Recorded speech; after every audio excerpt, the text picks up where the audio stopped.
Paramount Plus is one of the best apps that you can download for your TV. Well, in today's tech video, I'm going to show you 3 different ways of how to install Paramount Plus on your Roku device.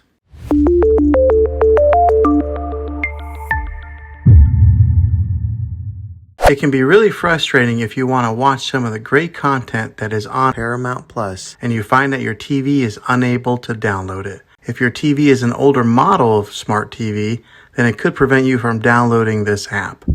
So the way that I'm going to show you how to install Paramount Plus will be able to work on any model of TV on any year of TV. You just have to have an HDMI port on your TV to plug into. I recommend getting a Roku stick or an Amazon Fire Stick. Both of these media streaming players have the capability of download Paramount Plus. You then use a Roku or Fire Stick as your main streaming player, which bypasses the operating system on your TV. If you want to spend a little more and get a more robust device that gives you a few more options, then take a look at the Apple TV 4K. All these devices plug into the HDMI port on your TV, no matter how old it is, no matter what model it is. I've had great luck with all these streaming players, and I'll put links in the description down below of where you can get one of them. Well, hopefully this video was helpful for you. If it was, go ahead and click a thumbs up on it. Go ahead and subscribe to my channel. I make tech videos all the time, and I would love to have you back in the next one. Take care.